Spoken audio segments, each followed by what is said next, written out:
नमस्कार, टीवी 9 राजस्थान में आप सभी का स्वागत है और यह है इनसाइड स्टोरी, जहां हम बात करते हैं राजस्थान की बड़ी खबरों के पीछे आखिर सियासी कहानी क्या है।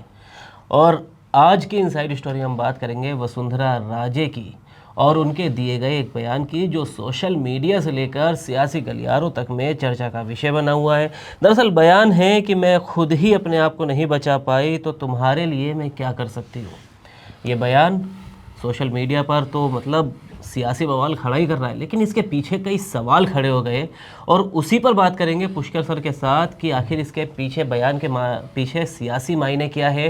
क्या victim care card Vasundhara Raje यहाँ खेलना चाह रही है, और कई सवाल जो इससे जुड़े हुए हैं कि क्योंकि ये जो बयान है ये संवाद यात्रा के दौरान, जो उनके बेटे हैं सांसद, 5 बार के सांसद है दुष्यंत सिंह, उनकी संवाद यात्रा के दौरान दिया गया है। उनका जो सियासी गढ़ कहा जाता है झालावाड़, वहाँ दिया गया है। तो उस जगह इस बयान देने के क्या सियासी मायने, क्या ये विक्टिम कार्ड खेला जा रहा है, या फिर क्या राजस्थान की सियासत में कुछ बड़ा बदलाव या कोई बड़ी सियासी उठापटक बीजेपी या फिर राजस्थान की सियासत में देखने को मिल सकती है। इसी पर बात करेंगे सर के साथ, लेकिन उससे पहले वो बयान सुनिए और फिर इस चर्चा को आगे बढ़ाएंगे।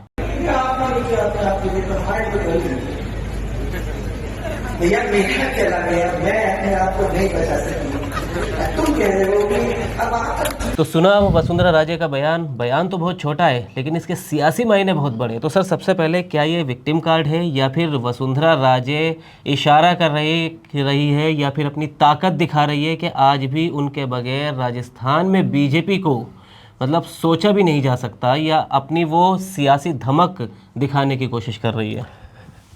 आज थोड़ा सा उल्टा करके चलते हैं जी। राजस्थान में 25 विधानसभा है, 14 भाजपा के पास है जी। दुष्यंत सिंह की 12 लोकसभा है और हाँ 14 भाजपा के पास है जी। 14 में कितनी सीटों पर कितने सांसद जनसंवाद यात्रा निकाल रहे हैं? बस इन्होंने सर, दुष्यंत सिंह नहीं निकाली है और किसी की तो ऐसे कोई खबर नहीं। हरी झंडी भी मैडम दिखा रही हैं जी। लगा हुआ सबसे पहला क्या है, आज नहीं करवाओगे, कल नहीं करवाओगे, परसों करवाओगे। 27 चुनाव तो पंचायत के कराने पड़ेंगे ना। जी बिल्कुल।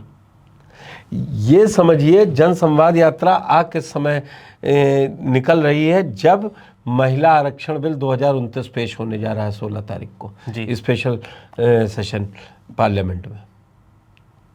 वो अभी भी अपनी प्रासंगिकता बनाए रखना चाहती हैं राजस्थान के अंदर।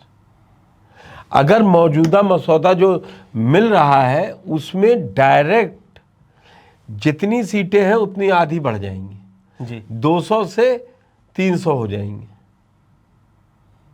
जी। वो भी जान रही है कि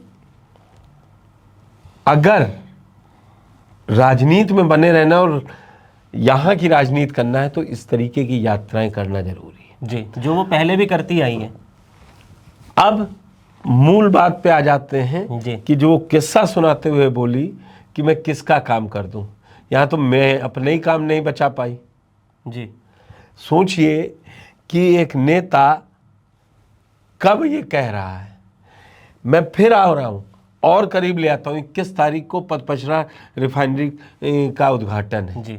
उस दौर में वसुंधरा राजे का ये बयान 10 दिन पहले, आप सोचिए इसकी धमक कहाँ तक जाएगी। बिल्कुल। जहाँ मुख्य प्रधानमंत्री जाते हैं तो वहाँ के पार्टी के सियासी सब समीकरण उनके पास पहुँचते हैं कि ये बयान दिया गया, क्योंकि प्रधानमंत्री जा रहे हैं। कोई सवाल पूछ सकता है, कोई बात हो सकती, तो पता तो होना चाहिए। सोचिए उन्होंने किस समय ये बात कही। सियासी मायने, जैसा आपने कहा, बयान बहुत चंद सेकंड। जी बिल्कुल। लेकिन मौका क्या है? मौका है लोगों से जुड़ने का। तो मुझको इतना मजबूत बना दो कि मैं बार्गेन कर लूं। जी। इसका एक मतलब ये भी हुआ। बिल्कुल। अब 26 मई आ रहा है, मैं आपको बहुत धीमे धीमे, और दुष्यंत सिंह ने जनसंवाद यात्रा निकाली। जी। एक ना एक मंत्रिमंडल विस्तार केंद्र में होना ही होना है। नवीन जो अध्यक्ष बने, नितिन नवीन बने हैं, उनके जब टीम पूरी बन जाएगी तो एक है 5 बार के सांसद हैं, माँ को अभी कुछ मिला नहीं है इस बार जी जब रहीं तब रहीं, जब मिलता रहा तब 2 बार सीएम रह ली जी अब तो कुछ है नहीं। बिल्कुल 3 और 13 के बाद से तो पैदल ही है। नेता विपक्ष भी आपको याद होगा कि कितनी मुश्किल से मिला था बिल्कुल 8 में। उसके बाद वो क्या करें, उनकी बात, उनके पास बहुत आयाम है, पार्टी के लिए किया क्या नहीं है। अच्छा पार्टी कैसे सोचती है, आपकी मदर ने काम किया, संस्थापक सदस्य थे विजय राजे जी, आप 96 में अटल सरकार में विदेश राज्य मंत्री थी, आप 2 बार मुख्यमंत्री रह लें। अब पार्टी इतनी ग्रो कर गई है कि नेक्स्ट लीडरशिप की तरफ जा रही है, तो ये कहीं ना कहीं अब उनके समकालीन आप ये सोचिए, जो हटाने के लिए वसुंधरा राजे को हटाने के लिए ओम प्रकाश माथुर भाई साहब जिनको कहती हैं, कितनी कोशिशें हुई जी सबसे ज़्यादा ड्रामा देखा गया ना, जी बिल्कुल वो राज्यपाल बन के चले गए, तो ये तो कुछ भी नहीं बनी है। तो सियासी धमक से ज़्यादा वो ये बता रही लोग भी है, अब मुझे भी मिल जाए या इस बेटे को कुछ मिल जाए, बिल्कुल ये है सारी कहानी। अब एक सवाल सर मैं इस पर रखना चाहूँगा, देखिए आपने वो सारा जो सियासी गुणा भाग या गणित का है वो तो आपने समझा दिया। अब मैं थोड़ा सा पीछे चलता हूँ क्योंकि आपने भी आज देखिए उल्टे उससे शुरू किया। अगर बात करें सबसे पहले कि चलिए ठीक है 2023 में मुख्यमंत्री बना दिए गए भजनलाल शर्मा, तब उनको काफ़ी दुख हुआ, वो पर्ची वाला वो क्या वीडियो वो सब जगह चला, चर्चा का विषय बना। ठीक है अब उसके बाद आते हैं, तब भी उनमें वो बाकी थी, वो सियासी जोश वसुंधरा राजे के बयानों में दिखाई देता था, वो आज भी और जो बाकी सियासी है। दर्द आप छलकता बच्चे था। नहीं मेरा सवाल स्कूल सर की मौत हुई, नहीं मेरा कौन सवाल एक्टिव सर हुआ? मेरा वो सवाल आज ये भी है, स्कूटी पे बैठ के जनता के बीच जाने नहीं, भीगते सर, में जाने सवाल के है फिर आया अंता का उपचुनाव। अब अंता में आपने देखा किस तरह बीजेपी ने खासकर ये दिखा दे कि हमने पूरी लीडरशिप अंता के लिए वसुंधरा राजे को दे दी है। मुख्यमंत्री खुद गए मिलने, मदन राठौड़ खुद उनके घर गए मिलने, मनाया गया, वसुंधरा राजे खुद आई और वो वर्चस्व उनका दिखाया गया कि मुख्यमंत्री पर्ची लिख रहे हैं, लेकिन फिर भी सीट नहीं जिता पाई। तो क्या फिर अब मुझे ये बताइए, इसको थोड़ा तो क्या उनकी उम्मीदें उपचुनाव टूट गई हैं? सरकार नहीं जीतती क्या? ये क्या, ये सरकार का फेलियर नहीं गया? ये तो ऐसे कह रहे, इसका मतलब कि जो मौजूदा सरकार है उसने कतई काम नहीं किया कि अंता उपचुनाव को दिखा तो ये दिया गया ना सर। अरे दिखाने का नहीं है, जो गद्दी पे बैठा है आपने गद्दी से उतार के दे दिया तो मतलब थोड़ी ना है, गद्दी होते चुनाव हारते तो हम जवाब देते, बिल्कुल मतलब वसुंधरा जवाब देती। अब क्या है, मुझे जहां बताया गया मैंने पार्टी के लिए नहीं सर आपको भी याद होगा, देखिए भजनलाल शर्मा जब मुख्यमंत्री बनाए गए अंत उपचुनाव से पहले की मैं बात कर रहा हूँ, तब तो उन्हें 7 में से 6 जीती, तो 5 जीती। तब तक कई बार ये सवाल बार बार आता था कि अब मुख्यमंत्री बदले जाएंगे, अब बड़ा सियासी फेर पर देखिए जस का तस, और अब ये सवाल भी दब गया चुनाव के लिए वो पहले दिन से जी पब्लिक में जाके कोई भी परसेप्शन हो, पहले दिन से तय था कि अब भजनलाल है, अब 5 साल पार्टी 5 साल करेंगे, क्या करेंगे वो हम नहीं कह रहे हैं, वो 5 साल के ही लिए।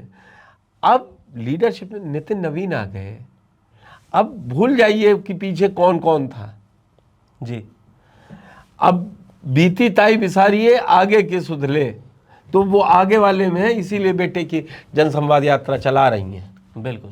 तो देखिए ये थे वसुंधरा राजे के बयान के पीछे क्या कहानी है, क्या सियासी मायने हैं और क्या क्या बदलाव देखे जा सकते हैं। खैर 100 बात की एक बात है, सर से ने जो भी अभी चर्चा की और सब कुछ समझाया बताया, पूरी कहानी जो समझाई और बताई, उससे अभी तक तो यही अंदाज़ा है कि कहीं ना कहीं वसुंधरा राजे खुद तो उनके पास अब कुछ नहीं है और ना ही मिलने की फ़िलहाल उम्मीद लगती है। हालांकि ये सियासत है, कहीं भी कुछ उठापटक हो जाती है, कब 1-1-11 हो जाए, कब 1-1-2 हो जाए मिलकर। लेकिन जिस तरह वसुंधरा राजे बयान दे रही है और एक्टिवनेस दिखा रही है प्रधानमंत्री मोदी के आने से 10 दिन पहले, तो वो कहीं ना कहीं ये संदेश है, भाई मंत्रालय तो कोई नहीं मिला, दुष्यंत सिंह को 5 बार का कोई संगठन में कोई बड़ा पद मिल जाए, तो अब क्या कुछ होगा प्रधानमंत्री के आने से पहले या उनके आने के बाद या जिस दिन वो आएंगे, क्या वो कोई बड़ा बयान दे सकते हो और उनके जो साथ वसुंधरा राजे के क्या रिएक्शन होंगे, क्योंकि हर बार ये भी